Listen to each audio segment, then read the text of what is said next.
Setuju? Yang bersemangat tadi katakan, dia bilang aku, dia bilang aku, oh, dia bilang Tuhan,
kita kasih pujian kecapan dan lihat betapa baik Tuhan.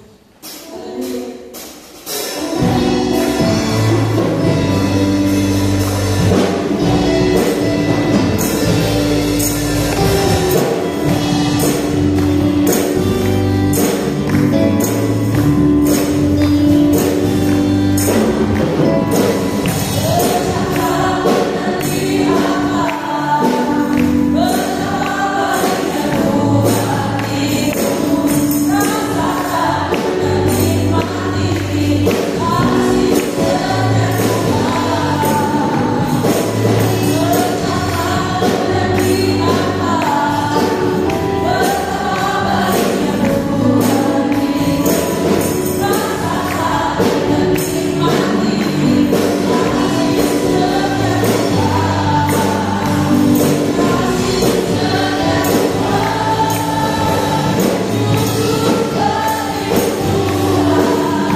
Bapak Ibu bisa bayangkan membuat lapangan menjadi hutan itu adalah hal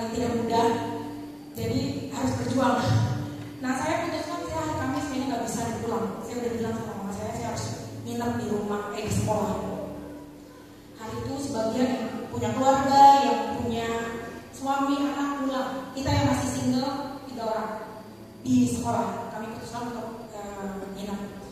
Nah, karena masih terus membuat sesuatu hutang untuk semuanya, jadi saya masih asik mengerjakan kreativitas. Memang saya kalau udah ngerjain kreativitas tuh kayaknya memang paling suka banget. Sampai kadang-kadang lupa bahwa saya itu masih muda sekali. Dan itu sepanjang selesai briefing jam 7, jam 8 semester lanjut sampai jam 10, jam 11, setengah 12, dan saya duduk di lantai. Karena teman-teman saya masih sukanya pada karpet, saya nggak suka, sukanya mau di lantai terus. Pokoknya apapun itu kegiatan lebih suka di lantai, suka yang dingin lebih tepat. Sampai teman-teman bilang ini misi daerah wanita kutub, yang lain udah kedinginan, aku belum kedinginan. Sampai akhirnya sekitar jam setengah 12 saya masih mengerjakan, ada sebagian udah tinggal saya pikir daripada besok udah dikejar terus semuanya. Sekitar jam 12 sampai setengah 1 saya masih di lantai.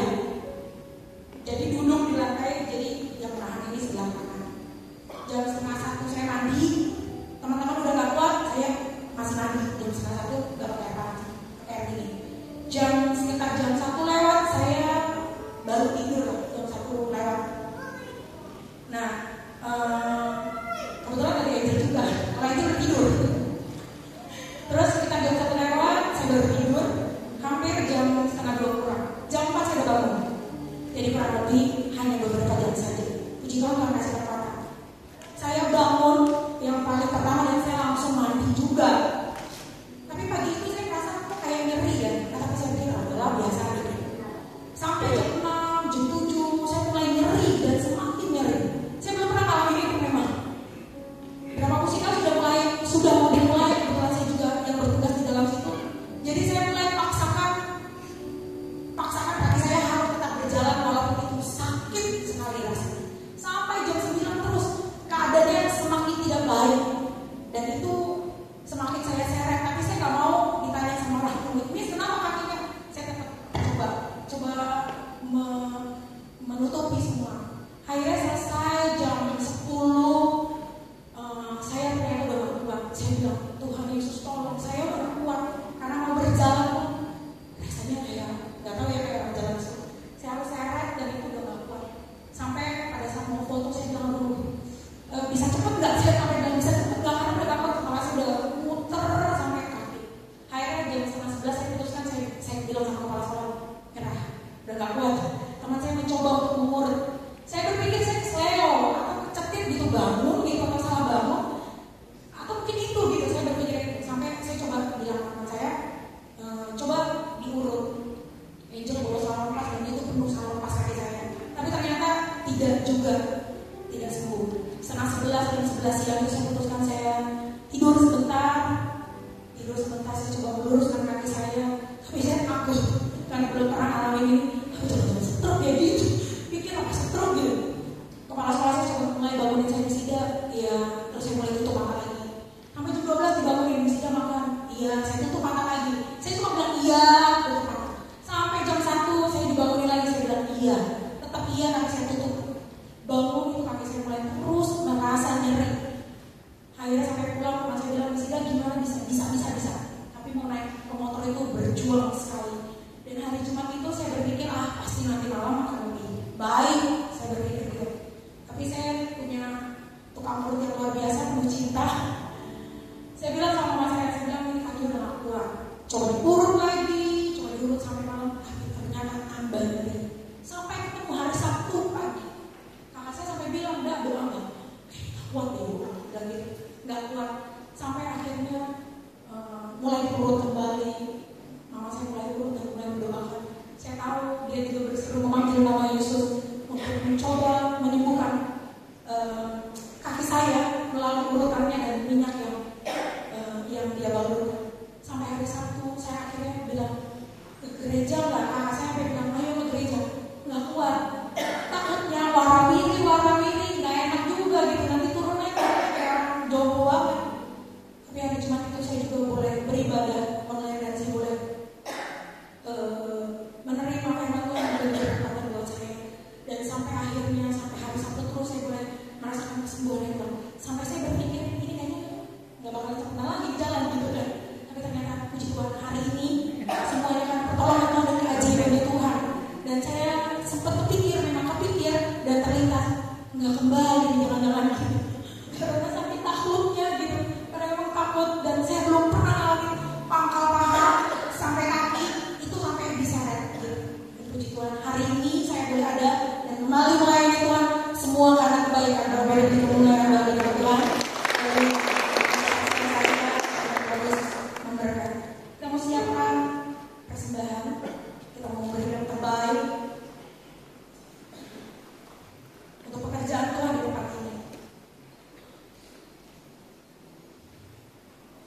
Saya undang Ega dalam doa.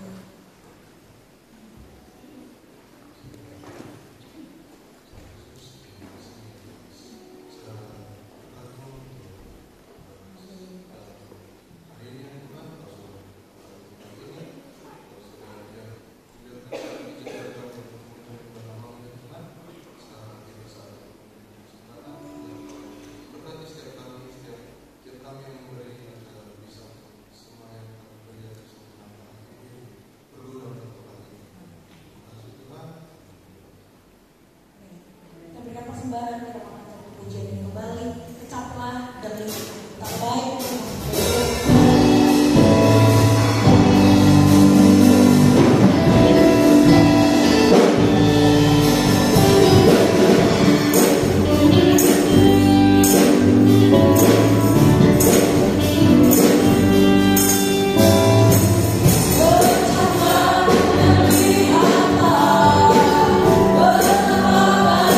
Tuhan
Haleluya.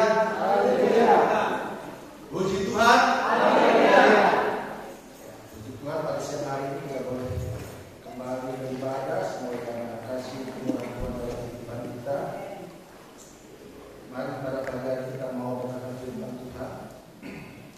Masih berhubungan dengan khotbah saya 2 minggu yang lalu tentang kerajaan Allah, ya saudara-saudara. Kita pagi hari mau melihat apa atau hal-hal apa yang membuat kita tidak bisa masuk ke dalam kerajaan Allah.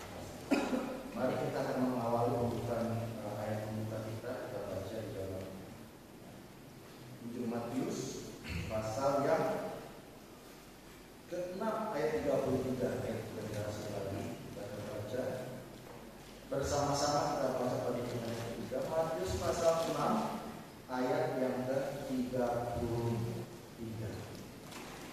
Kalau sudah siap katakan amin. Amin. Matius 6 ayat 33 pada kita 1, 2, 3. Tetapi carilah dahulu kerajaan Allah dan kebenarannya, maka semuanya itu akan ditambahkan kepadamu. Puji Tuhan. Carilah dahulu kerajaan Allah dan kebenarannya, maka semuanya itu akan ditambahkan kepadamu. 2 minggu yang lalu saya sudah katakan, mengapa Tuhan berkata carilah dahulu kerajaan Allah? Padahal di ayat yang lain di dalam Lukas dikatakan kerajaan Allah itu ada di tengah, ada di antara kita.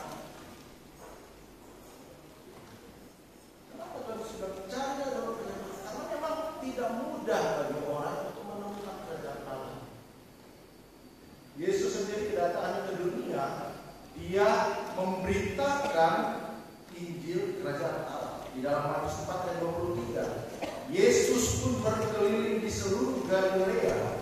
Ia mengajar dalam rumah-rumah ibadat dan memberitakan Injil kerajaan Allah serta melenyapkan segala penyakit dan kelemahan di antara bangsa. Yesus datang, dia memberitakan Injil kerajaan Allah. Berita Injil, berita keselamatan itu berbicara tentang kerajaan Allah. Di dalam keempat Injil, Matius, Markus, Lukas, Yahya, semua bicara tentang kerajaan Allah. Berarti kerajaan Allah adalah suatu pesan inti, pesan utama dari kedatangan Tuhan Yesus. Berita Injil itu berisi berita tentang kerajaan Allah. Ada hal yang menarik kalau dalam Injil Matius kita baca juga di dalam Matius 9 ayat 35. Ini ayatnya mirip tetapi ada kata yang berbeda. Saya bacakan. Demikianlah Yesus berkeliling ke semua kota dan desa. Ia mengajar dalam rumah-rumah ibadat dan memberitakan Injil kerajaan sorga serta melenyapkan segala penyakit dan kelemahan. Tadi kita baca di ayat pasal 4 ayat 23 dikatakan Yesus berkeliling mengajar dan memberitakan Injil kerajaan Allah serta melenyapkan segala penyakit di antara bangsa itu. Di pasal 9 ayat 35 dikatakan Yesus memberitakan Injil kerajaan sorga dan melenyapkan segala penyakit dan kelemahan. Ada dua kata di sini, Injil kerajaan Allah dan Injil kerajaan sorga. Saudara pernah nggak perhatikan kerajaan Allah, kerajaan sorga? Kerajaan Allah dan kerajaan sorga sama atau beda? Jika orang Kristen harus tahu kerajaan Allah dengan kerajaan sorga sama atau beda? Beda atau sama? Kalau beda, di mana bedanya? Kalau sama, di mana samanya?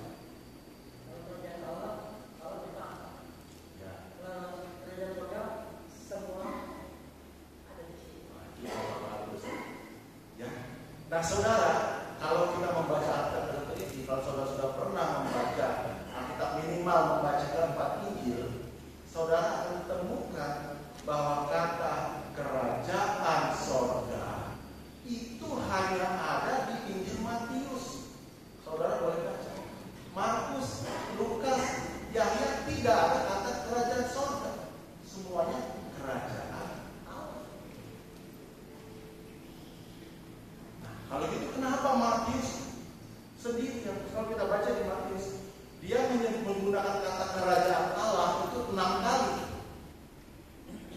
Kata kerajaan sorga di Matius 35 kali.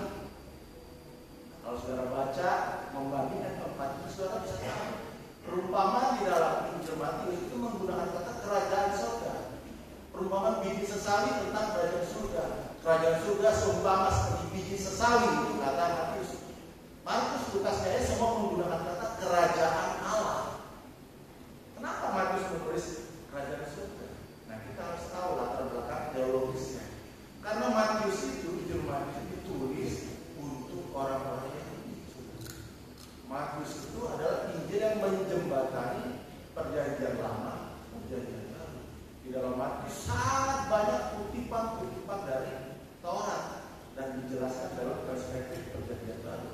Karena Matius memang ditulis buat orang Yahudi, supaya orang Yahudi mengerti bahwa Yesus datang itu bukan untuk membatalkan Taurat, tetapi untuk menggenapi Taurat. Jadi Matius itu adalah penghubung, Injil penghubung antara perjanjian lama dan perjanjian baru. Nah, apa hubungannya kata kerajaan surga dengan kerajaan Allah seperti Injil yang lain? Harus mengerti, karena itu orang Yahudi. Orang Yahudi itu sangat menguduskan nama Allah.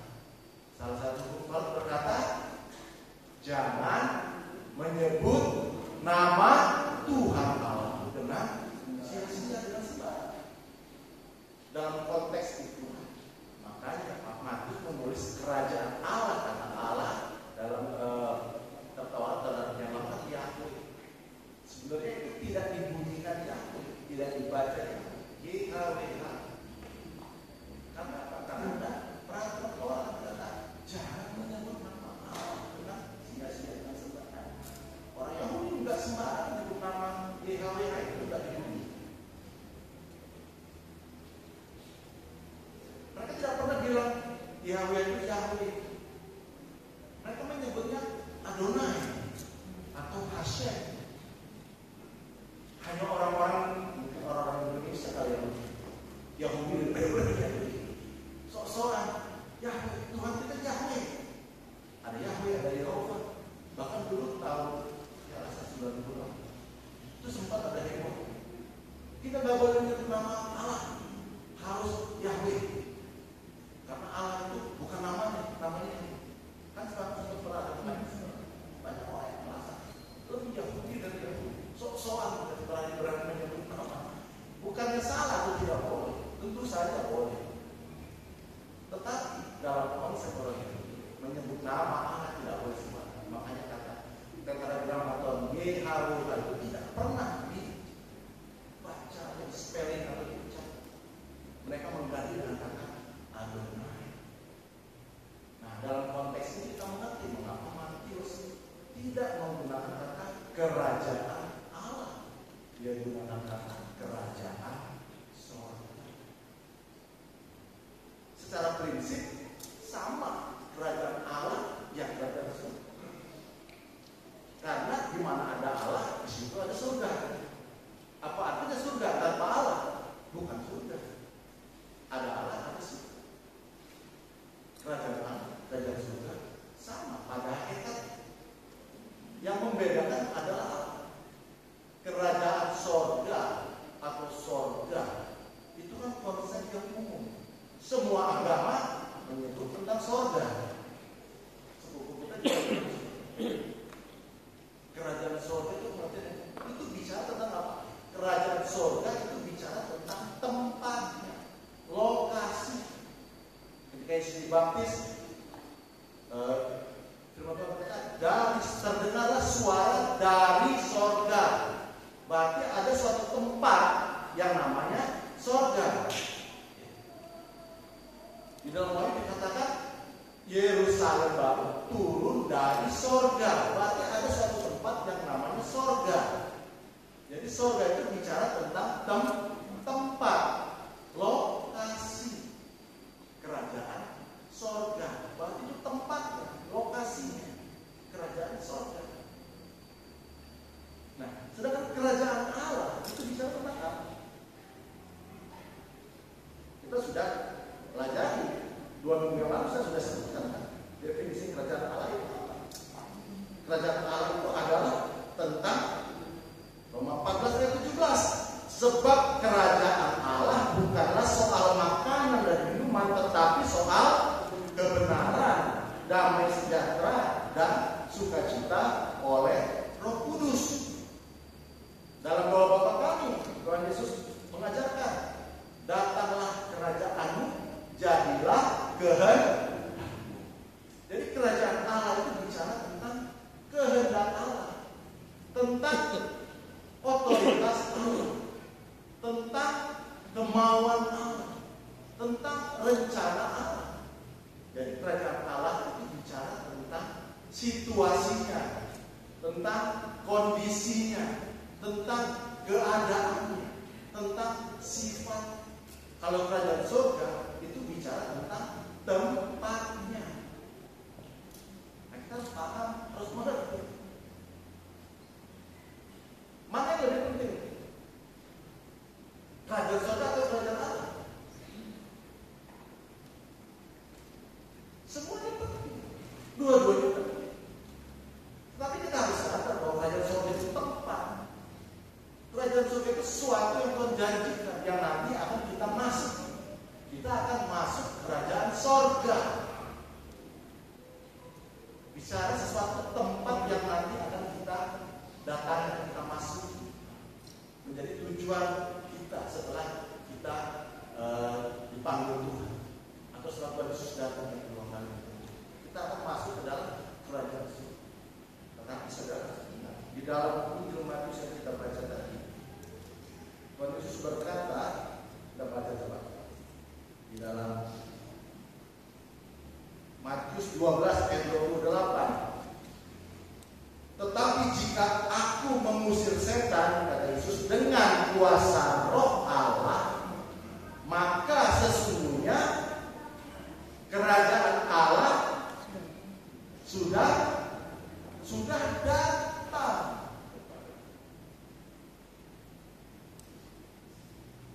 Yesus berkata, ketika Dia mengusir setan dengan kuasa Roh Allah, sesungguhnya kerajaan Allah sudah datang.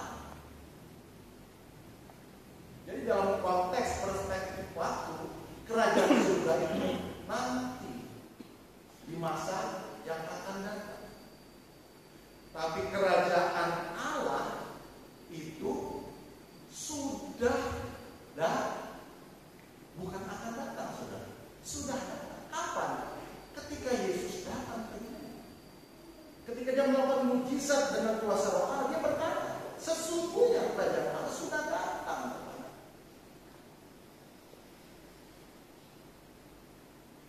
Mengerti ya, saudara? Kerajaan surga di masa yang akan datang. Tapi kerajaan Allah sudah datang, sudah dari waktu yang lama. Ketika Yesus datang, dimulai era kerajaan Allah.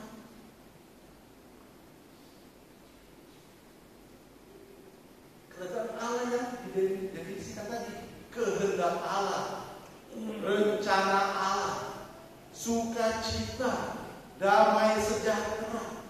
Itulah kerajaan Allah yang dihadirkan ke dunia ini dengan kedatangan Yesus, dengan mukjizat, dengan kuasa. Kita tadi dikatakan kerajaan Allah itu adalah tentang kuasa.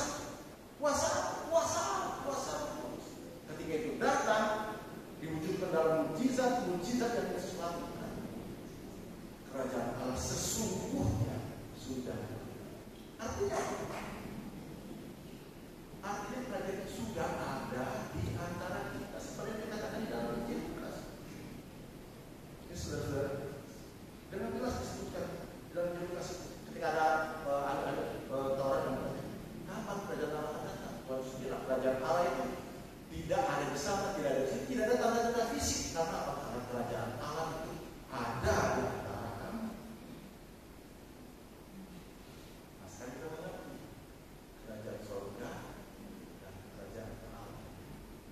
Karena kerajaan Allah itu sudah ada, sudah datang, sudah ada di antara kita. Makanya Yesus bilang, carilah kerajaan Allah dan kebenaran. Yesus nggak suruh kita cari sesuatu yang belum ada. Sudah ada, tapi banyak orang yang tidak menyadarinya, tidak menemukannya, tidak mendapatkannya.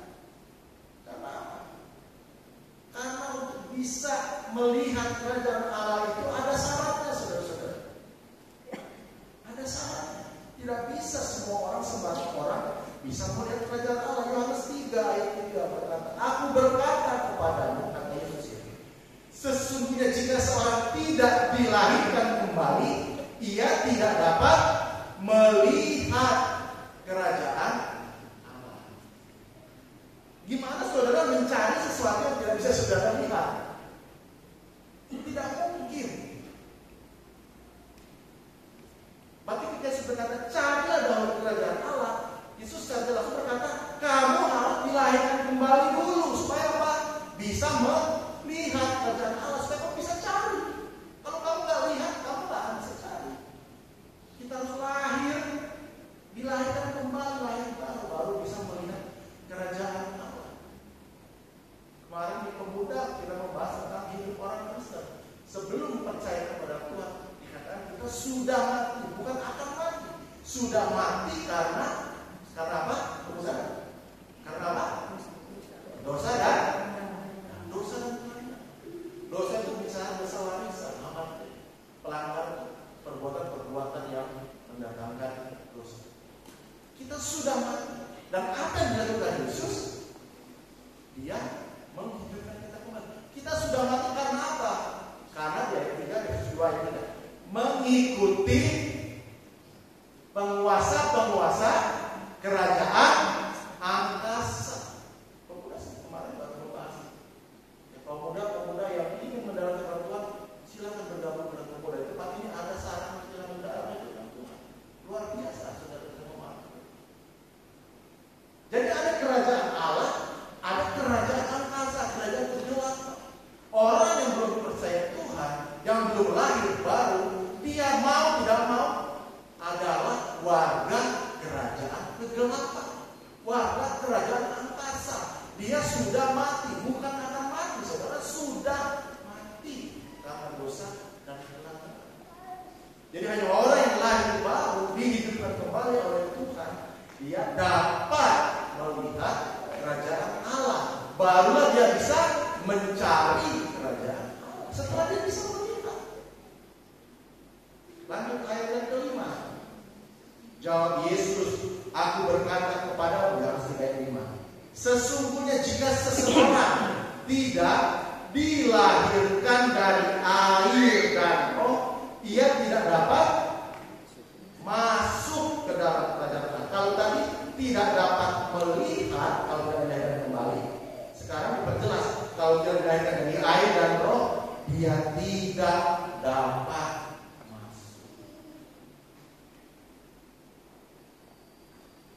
Dilahirkan dari air dan roh, bicara firman dan roh kudus. Orang yang diproses oleh Allah lewat kebenaran firman dan kuasa roh kudus, barulah mereka bisa masuk ke kerajaan. Jadi untuk melaksanakan pesan Yesus yang tadi kita baca di dalam cara dalam kerajaan Allah, kita harus dilahirkan kembali supaya berpindah dari warga kerajaan angkasa, dari kegelapan, dari kerajaan Allah. Kita menemukan kerajaan Allah, kita bisa melihat dan menemukan kerajaan Allah, dan kita bisa masuk ke dalam kerajaan. Kita bisa masuk ke dalam sesuatu yang Tuhan sudah datangkan ke dunia ini. Masuk dalam kerajaan Allah, dan kita bisa masuk dalam kehendak Allah. Kita bisa masuk dalam rencana Allah. Kita bisa masuk di dalam damainya Allah. Kita bisa masuk dalam sukacitanya Allah. Kalau kita baca ayat yang kita baca tadi di dalam konteksnya, itu Matius 6 itu kan bicara tentang mengatasi kekhawatiran. Di dalam ayat yang kita baca tadi, itu konteksnya adalah tentang mengatasi kekhawatiran. Di Matius 6, jangan kamu khawatir, tetapi carilah kamu. Jadi banyak orang yang hidupnya khawatir di dunia ini. Banyak orang yang hidupnya cemas, takut, gelisah di dalam dunia ini. Karena apa? Karena mereka belum masuk ke dalam kerajaan Allah. Kerajaan Allah Tuhan sudah datang ke dunia ini lewat kehadiran Yesus, karya Yesus di dunia ini. Apa yang menghambat, apa yang menyebabkan ada banyak orang Kristen yang sudah menyebut dirinya Kristen, sudah sekian lama menjadi orang Kristen, tetapi ternyata mereka tidak bisa masuk dalam kerajaan Allah. Artinya apa? Mereka tidak bisa menikmati kerajaan Allah yang Tuhan sudah hadirkan. Nah, jadi kalau kembali pada tadi definisi kerajaan Allah dan kerajaan surga itu nanti, itu akhirnya, ya, kerajaan Allah itu adalah sesuatu yang sedang kita alami di dunia ini. Proses. Ini adalah tracknya. Ini adalah jalurnya. Makanya Yesus berkata, akulah jalan dan kebenaran dan hidup. Tidak ada seorang yang sampai kepada Bapa kalau tidak melalui aku, hanya melalui Yesus. Kerajaan Allah itu datang ketika Yesus ada. Jadi kehadiran Yesus itu menghadirkan kerajaan Allah. Kehendak Yesus itu menghadirkan kerajaan Allah. Rencana Yesus itu adalah kerajaan Allah yang akan mendatangkan damai serta sukacita bagi kita, bagi orang-orang yang mau memasuki. Jadi kalau kita kembali pada konteks agama secara umum, semua orang tahu surga. Semua orang pengen masuk surga. Semua agama mengajarkan surga dan semua orang pengen masuk surga. Tetapi tidak banyak orang yang tahu jalan masuk ke surga. Semua orang berpikir banyak jalan menuju Roma. Betul, kalau mau ke Roma sudah bisa naik pesawat, bisa ke Dubai dulu, bisa ke mungkin bisa mampir ke tempat yang lain, bisa ke Roma banyak kan. Tapi kalau ke surga hanya ada satu Yesus berkata, akulah jalan, kebenaran dan hidup. Tidak ada seorang pun yang sampai kepada Allah, yang tidak ada seorang yang bisa masuk ke surga kecuali melalui aku, melalui Yesus. Karena apa? Yesus sudah siapkan jalan. Apa yang jalan? Kerajaan Allah. Dia sudah hadirkan dan dikatakan ketika Dia melakukan mukjizat dengan mengusir setan dengan kuasa Roh Allah. Kerajaan Allah sudah ada. Kerajaan Allah ada di antaramu. Makanya carilah kerajaan Allah itu. Carilah kehendak Allah itu. Carilah rencana Allah itu. Hiduplah dalam kehendak Allah itu. Hiduplah dalam rencana Allah itu. Maka kau akan mengalami damai sejahtera, sukacita, tidak ada kekhawatiran.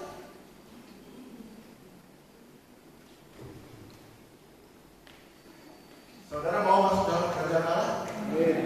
Saudara mau masuk dalam kerajaan Allah? Jadi saudara, selama kita hidup di dunia, kita harus masuk kerajaan Allah dulu, baru kita bisa masuk kerajaan surga.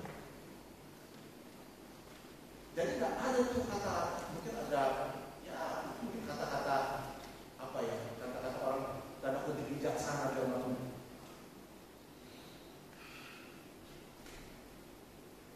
yang berkata muda, foya-foya, makin tua makin kaya, mati masuk surga. Itu benar, ya bisa. Karena mereka bisa planning. Oh enggak apa-apa muda, sampai umur 30 saya foya-foya ini.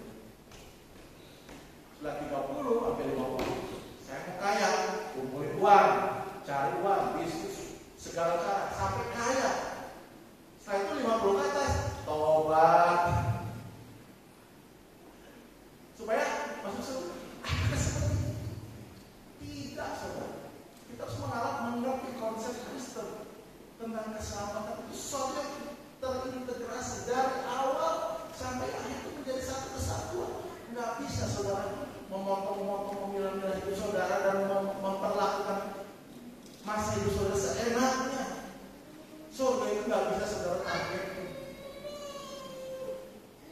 Saudara hanya bisa masuk menikmati kerajaan surga kalau selama di dunia ini saudara masuk kerajaan. Ini harus dipahami. Nah, kembali kepada yang nanti tadi saya sampaikan. Apa hal-hal apa yang membuat menghambat kita bisa masuk dalam kerajaan Allah?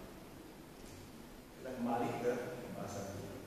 Jadi kita sudah mengerti di Matius ada kerajaan surga 35 kali. Kerajaan Allah hanya artinya apa? Matius sangat menghindari penggunaan kata kerajaan Allah, kecuali untuk hal-hal yang memang sangat penting yang nggak bisa digantikan. Hal disebut kerajaan Allah. Kan tadi saya katakan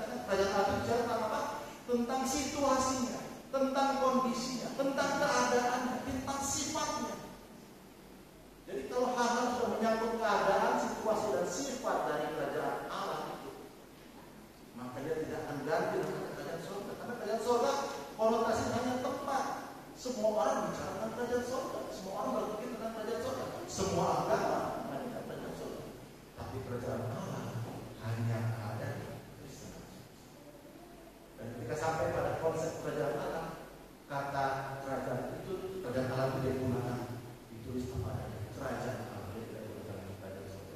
Ada 4 kali dari 6 itu, ada 4 yang bisa kita lihat yang merupakan inti penting mengapa kita bisa tidak masuk dalam kerajaan Allah. Pertama, kita akan membahasnya dari Matius pada hari ini. Kita baca di dalam Matius 19 ayat yang ke-24. Matius 19:24 berkata, sekali lagi aku, Yesus, berkata kepadamu, lebih mudah seekor unta masuk melalui lubang jarum daripada seorang kaya masuk ke dalam kerajaan Allah. Ayat ini ada, suka saudara. Mengapa sampai muncul ayat ini? Kalau kita baca konteks di atasnya, saudara-saudara, ini bicara tentang seorang muda yang kaya berkata kepada Yesus. Dan kita baca itu mulai dari ayat ke-16. Ada seorang datang kepada Yesus dan berkata, Guru, perbuatan baik apa yang harus kuperbuat untuk memperoleh hidup yang kekal? Jawab Yesus, apakah sebabnya bertanya kepadaku tentang apa yang baik? Hanya satu yang baik, tapi jikalau engkau ingin masuk ke dalam hidup, turutilah segala perintah Allah. Kata orang itu kepadanya, yang mana? Kata Yesus, jangan membunuh, jangan berzina, jangan mencuri, jangan mengucapkan saksi dusta. Hormatilah ayahmu dan ibumu dan kasihilah sesama manusia seperti dirimu sendiri. Kata orang itu kepadanya, semuanya itu telah kuturuti, apalagi yang masih kurang?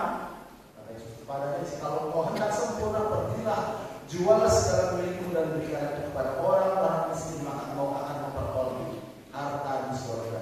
Kemudian datanglah kemari dan ikutlah. Ketika orang muda itu mendengar perkataan itu, pergilah ia dengan sedih sebab banyak hartanya. Yesus berkata kepada murid-muridnya, aku berkata kepadamu sesungguhnya, perhatikan, sukar sekali bagi orang kaya untuk masuk ke dalam kerajaan sorga. Ayat 24. Sekali lagi aku berkata kepadamu, lebih mudah seekor unta masuk melalui lubang jarum daripada seorang kaya masuk ke dalam kerajaan Allah. Di dalam ayat yang tadi muncul kata kerajaan surga dan kerajaan Allah bersamaan. Ayat 23, sukar sekali bagi seorang kaya masuk ke dalam kerajaan surga yang nanti tempatnya. Sukar bagi orang kaya masuk ke dalam surga. Karena apa? Karena di dunia ini bagi orang kaya itu sukar, lebih mudah unta masuk melalui lubang jarum daripada orang kaya masuk ke dalam kerajaan Allah. Perhatikan. Jadi jelas saudara, kerajaan Allah dan kerajaan surga tak bisa dipisahkan. Kalau saudara di dunia ini sukar masuk ke kerajaan Allah, susah banget mengikuti kehendak Allah, susah banget mengikuti rencana Allah, jangan mimpi bisa masuk ke kerajaan surga. Kita nggak bisa masuk kerajaan Allah di dunia ini. Kita nggak bisa masuk kerajaan surga yang Tuhan sediakan. Kenapa bicara begini? Ini bukan soal tidak boleh kaya. Dalam Alkitab penuh dengan tokoh-tokoh Alkitab yang kaya. Tapi kalau kita kembali ke dalam Matius 6 ayat dari atas terus berkata, di mana hartamu berada, di situ hatimu berada. Itu yang menyebabkan mengapa orang kaya suka masuk dalam kerajaan atau dalam kerajaan. Karena apa? Karena hatinya ada pada harta. Apakah orang kaya tidak bisa melakukan perintah Tuhan? Bisa. Saudara baca dengan jelas barang tadi bilang, semua yang Tuhan katakan, jangan mencuri, jangan membunuh, jangan berzina, jangan semua sudah aku. Bahkan mungkin kalau orang kaya punya uang banyak, lebih mudah bagi dia untuk mentaati kita Tuhan. Benar kan? Mungkin lebih mudah. Hidupnya sudah tenang, sudah enak, nggak usah mikirin apa-apa. Dia mau taat, mau beribadah, mudah bagi dia karena dia udah punya apa. Mungkin orang yang susah mau ke gerejanya nggak punya ongkos misalnya, itu lebih susah untuk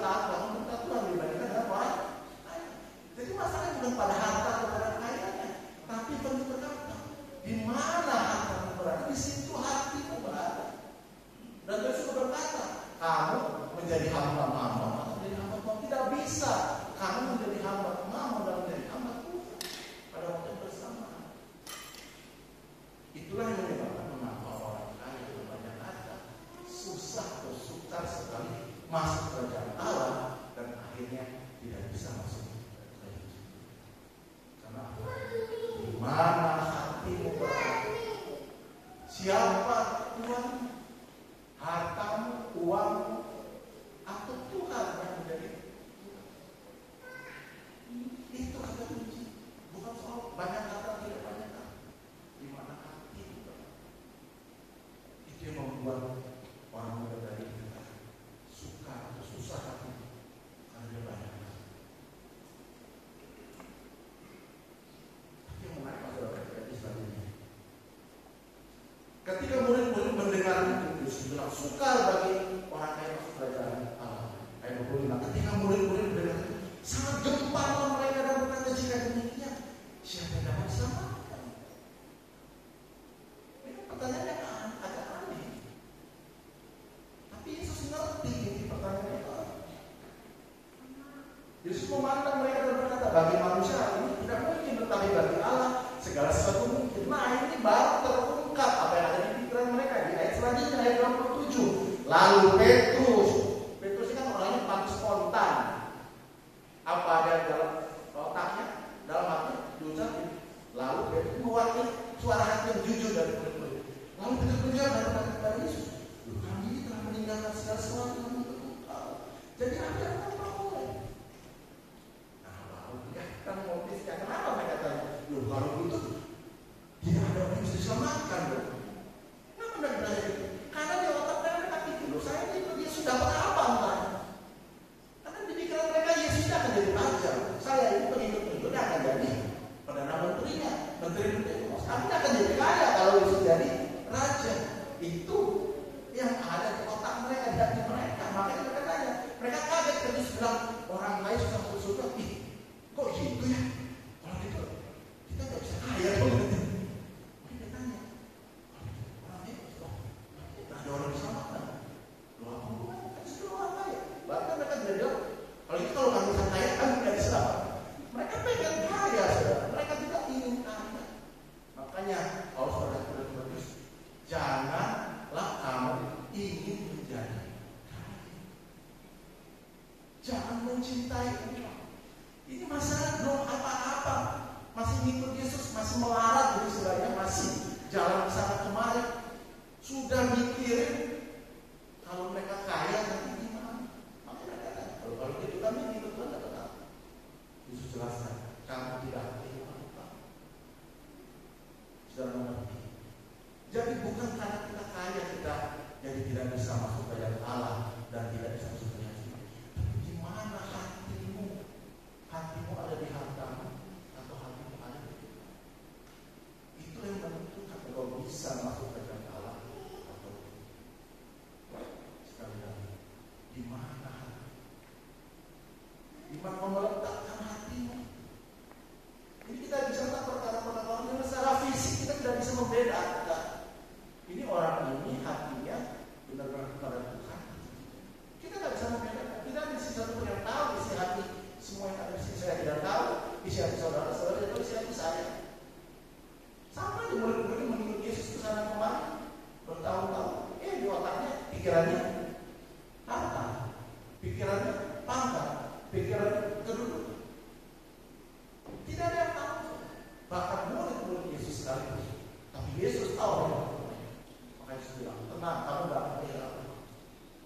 Yesus tidak bilang kamu akan kaya. Kamu tidak akan kehilangan. Jadi hal yang pertama yang menghambat kita bisa masuk ke dalam hati kita, di mana posisi? Selama hatimu ada di hartamu, tidak mungkin sudah bisa masuk ke dalam Allah dan tidak mungkin sudah bisa masuk ke dalam Allah. Kalau kau masih mencintai harta, uang, kekayaan lebih dari semuanya, saudara tidak akan bisa. Sangat sukar kita seperti onta masuk lubang jarum. Itu kan hal yang mustahil, saudara. Dan perhatikan di mana hati saat ini. Adakah kau sungguh-sungguh menempatkan hati di dalam Tuhan, di dalam Yesus, maka kau menjadi warga kerajaan Tuhan. Kau masuk dalam kerajaan Allah, dan itu adalah jaminan pasti. Kau sedang menuju jalan yang benar masuk ke kerajaan. Yang pertama,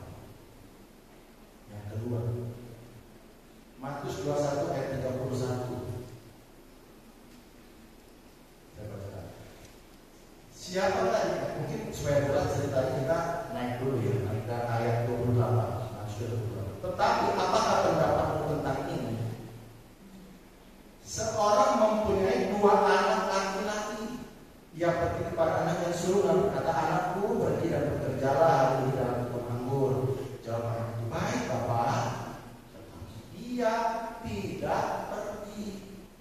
Lalu orang itu pergi kepada anak yang kedua dan berkata demikian juga. Dan anak itu jawab, aku tidak mau. Tetapi kemudian ia menyesal lalu pergi juga. Siapakah di antara kedua orang itu yang melakukan kehendak ayahnya? Jawab mereka, yang terakhir. Kata Yesus kepada mereka, aku berkata kepadamu sesungguhnya pemungut cukai dan perempuan-perempuan Sunda akan mendahului kamu masuk kerajaan Allah. Sebab Yohanes datang untuk menunjukkan jalan kebenaran kepadamu dan kamu tidak percaya kepadanya. Tetapi pemungut cukai dan perempuan-perempuan Sunda percaya kepadanya, dan meskipun kamu melihatnya, tapi kemudian kamu tidak menyesal dan kamu tidak juga percaya. Disebut kasih perumpamaan 2 orang anak. Pada yang suruh bapaknya bilang pergi dong, 2 orang tua. Oke Pak, sini laksanakan. Tapi nggak pergi. Yang kedua, ayo, Dek, jadi dua orang. Kau nggak malas ngomong. Tapi dia sepi. Mana dia 2 orang yang mentaati Bapak? Mana yang mentaati Bapak? Orang di mulut bilang oke, baik, siap, laksanakan, tapi tidak dilakukan. Tapi orang bercanda, nggak mau. Tapi menyesal dan melakukan. Yesus bilang, ini seperti orang Farisi, Saduki, ahli Taurat dan orang-orang pemungut cukai dan baju. Yang orang Farisi ada di mana orang, kami mentaati firman Tuhan, kami tahu hukum, kami tahu perintah Tuhan, kami ini bangsa yang memiliki hukum dari Tuhan, tapi mereka tidak lakukan. Yohanes menyuruh mereka bertobat, bertobatlah, kerajaan sudah dekat. Mereka tidak percaya dan tidak mau bertobat. Tapi ketika Yohanes berkata, bertobatlah, kerajaan sudah dekat, pemungut cukai, para pelajar, orang-orang berdosa, mereka menyesal dan percaya dan menerima. Yesus bilang, mereka lah yang mendahului kamu masuk kerajaan Allah, kerajaan Allah. Mereka yang melakukan kehendak Allah, mereka yang melakukan rencana Allah, mereka yang masuk. Artinya yang menghalangi kita untuk masuk ke jalan Allah, ya, karena kita tidak taat, tidak percaya dan tidak taat, beriman tapi tidak melakukan. Yang Yesus berkata, iman tanpa perbuatan pada akhirnya telah mati. Jadi janganlah kita menjadi orang Kristen yang hanya lip service. Oke, iya baiklah, benar, tapi tidak pernah dilakukan.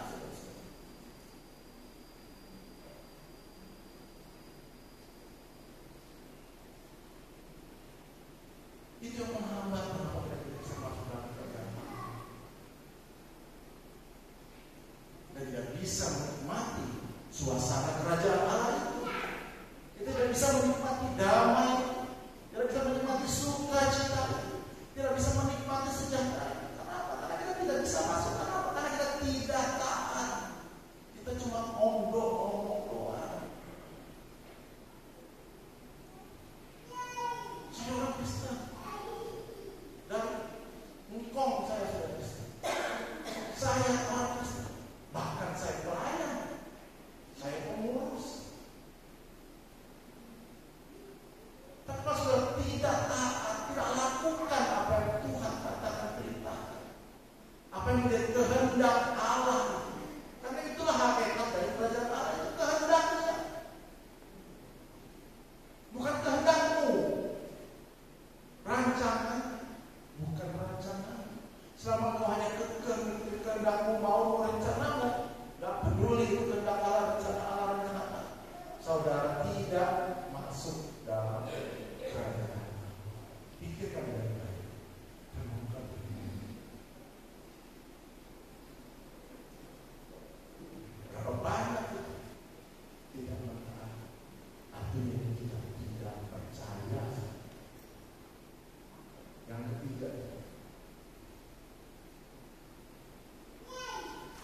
Matius 21 ayat 43.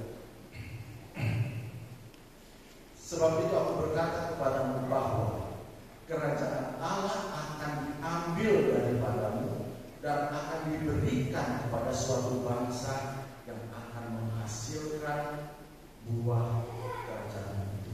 Ini tentang apa? Ini ada tentang perumpamaan para penggarap kebun anggur yang jahat. Kita baca ayat di atasnya. Cerita ini memahami ayat 33. Dengarkanlah suatu perumpamaan yang lain. Ada seorang tuan petani membuka kebun anggur dan menanam pagar sekelilingnya. Ia menggali lubang tempat memeras anggur dan mendirikan menara jaga di dalam kebun itu. Kemudian ia menyewakan kebun itu kepada penggarap-penggarap lalu berangkat ke negeri lain. Ketika hampir tiba musim petik, ia menyuruh hamba-hamba kepada penggarap-penggarap untuk menerima hasil yang menjadi bagiannya. Tapi penggarap-penggarap itu menangkap hambanya itu. Mereka memukul yang seorang, memukul yang lain, dan melempar yang lain pula dengan batu. Kemudian Tuhan itu menyuruh pula hamba-hamba yang lain lebih banyak daripada yang semula. Tapi mereka pun diperlakukan sama seperti kawan-kawan mereka. Akhirnya ia menyuruh anaknya kepada mereka, katanya, anakku akan mereka segani. Tapi ketika penggarap-penggarap itu lihat anaknya itu, mereka berkata seorang kepada yang lain, ia adalah ahli waris, mari kita bunuh dia supaya warisannya menjadi milik kita. Mereka menangkapnya dan melemparkannya keluar kebun anggur itu lalu membunuhnya. Nah, apabila tuan kebun anggur itu datang, apakah yang akan dilakukannya dengan penggarap-penggarap itu? Kata mereka kepadanya, ia akan membinasakan orang-orang jahat itu dan kebun anggurnya akan disewakan kepada penggarap-penggarap yang lain yang akan menyerahkan hasilnya kepadanya pada waktunya. Kata Yesus kepada mereka, belum pernah kamu baca dalam kitab suci batu yang dibuang oleh tukang-tukang bangunan telah menjadi batu penjuru. Hal itu terjadi dari pihak Tuhan, suatu perbuatan ajaib di hati.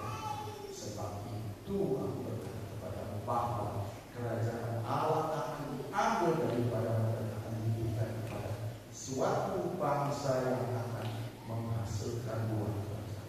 Ini bicara. Ini Yesus menyinggung keras sama itu. Mereka itu adalah orang yang pertama-tama diberi percaya untuk mengelola kebun anggur Allah. Tapi tidak ada buahnya. Lebih tepatnya mereka tidak mau menyerahkan hasil buah dari kebun anggur itu kepada Tuhan Allah. Bahkan ketika dikirim hamba-hamba untuk menagih, meminta buah, mana buahnya yang kamu masak? Dipukul, dikirim lagi mereka, dipukul, dikirim anak yang bunuh, dibunuh. Ini kan apa yang dilakukan oleh Yesus membuatkan apa yang akan dilakukan oleh Yahudi terhadap diri, menolak Yesus, membunuh, menyalibkan. Kenapa? Karena mereka tidak mau mengeluarkan Tuhan. Mereka merasa mereka yang berhak atas kebun anggur itu. Mereka orang diberi percaya, orang yang hebat luar biasa mengelola kebun anggur mereka. Tapi tidak ada buah. Bertahun-tahun, berpuluh-puluh tahun, bahkan beribu tahun. Bahkan anak yang mereka tolak. Yesus berkata, kerajaan Allah yang tadinya jadi mereka diambil, dipindahkan kepada bangsa-bangsa, kepada kita, bangsa-bangsa kami. Karena orang Yahudi menolak keselamatan melalui Tuhan Yesus Kristus, mereka kehilangan berkat yang luar biasa. Kerajaan Allah diambil. Saudara perhatikan di sini, saudara. Tidak bilang kerajaan surga. Artinya apa? Orang Yahudi tetap akan masuk surga. Mereka bukan pilihan Allah. Tapi di dunia ini mereka tidak menikmati, tidak masuk dalam kerajaan Allah. Gak ngerti mereka apa itu kehendak, apa itu rencana, apa itu maunya. Mereka selalu, emang kerajaan Allah katanya datanya apa? Di dalam Lukas berkata kerajaan Allah itu ada di antara kami. Mereka tidak melihat, mereka tidak bisa mencari, mereka tidak bisa masuk. Kenapa? Karena mereka tidak mau berbuah, tidak menghasilkan buah dari kebun anggur itu sendiri.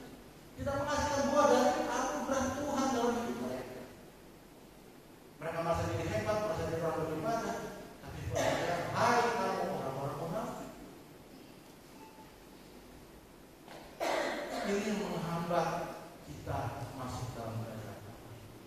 Bahkan kerajaan Allah bisa diambil dari hidup orang. Kalau kita tidak berbuah, kalau kita tidak menghasilkan buah, saudara-saudara.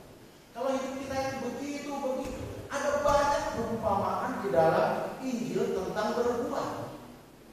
Yesus berkata di dalam Yohanes, bukan kamu yang memilih aku, tapi aku yang memilih kamu, dan aku telah menetapkan supaya kamu pergi menghasilkan buah, dan buahmu itu tetap.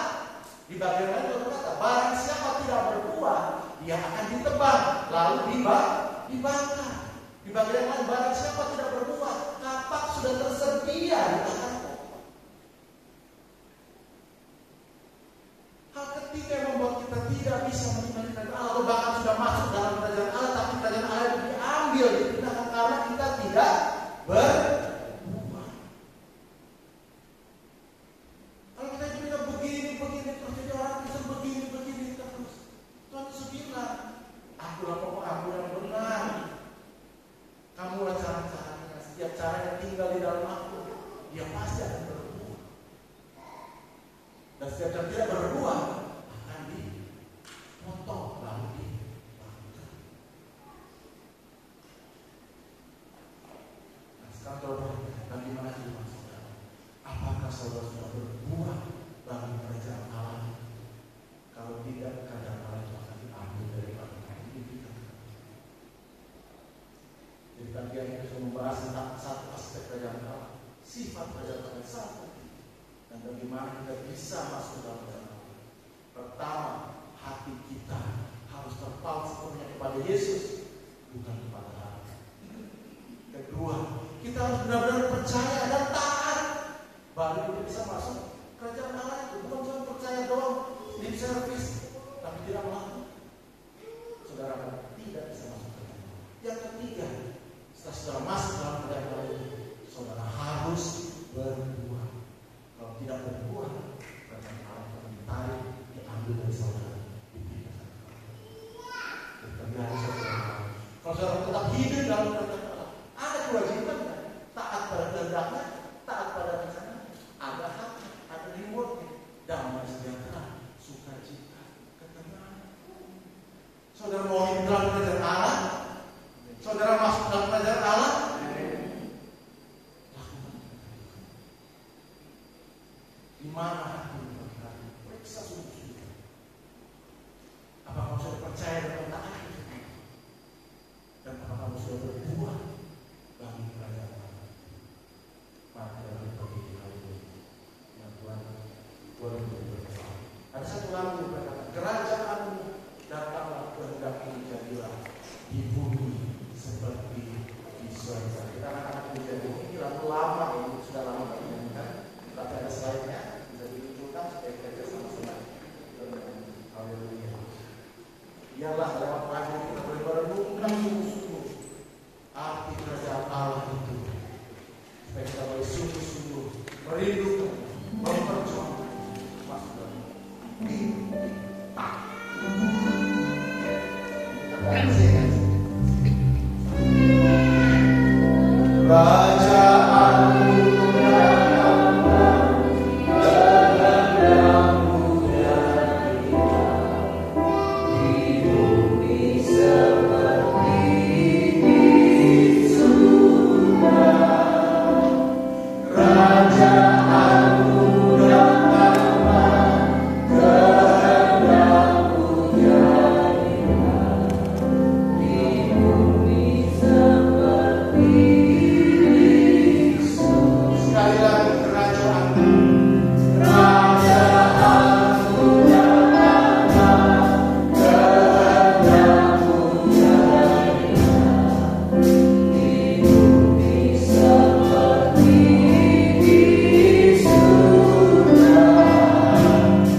banyak kali kami tidak menyadari. Biar kami hari ini boleh sungguh-sungguh menyadari bahwa kami adalah warga kerajaan yang sungguh-sungguh menempatkan hati kami hanya kepada Tuhan, bukan kepada dunia ini, bukan kepada harta kami.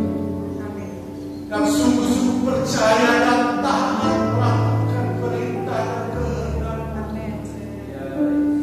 Karena kerajaan Allah adalah soal kehendak dan rencana, bukan kehendak dan rencana kami. Dan biar kami boleh menjadi warga kerajaan Allah yang berbuah-buah bagi kemuliaan, supaya kerajaan Allah itu tidak diambil dari kami. Dipercaya firman Tuhan boleh menjadi suatu kekuatan hidup kami, menjadi terang dan suluh bagi jalan hidup kami, agar kami boleh melangkah kebenaran-kebenaran Tuhan. Karena kami tahu kedatangan sudah tidak lama lagi. Saat kami akan segera masuk dalam kerajaan surga yang mulia. Oleh sebab itu biar kami boleh tetap berjuang mempertahankan status kami sebagai warga kerajaan Allah di dunia ini, Tuhan. Jangan biarkan dunia mengalihkan kami daripada seberapa kami sudah datang mendengar firman-Mu. Firman-Mu memampukan kami menjadi pelaku lain. Terima kasih Tuhan. Kami sungguh bersyukur buat firman. Kami sudah sambut firman.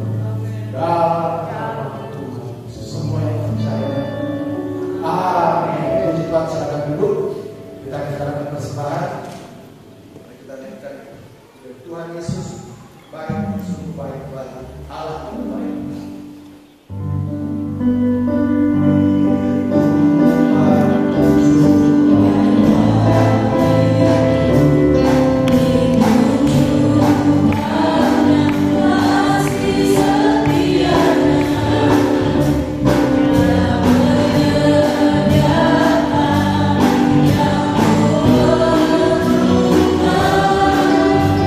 Yeah.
melihat jalur ibadah kita bagi Bapak semua yang sudah mendapatkan ibadah. Kita akan melihat jalur ibadah kita di depan. Kita sudah memasuki bulan November, menjelang akhir tahun.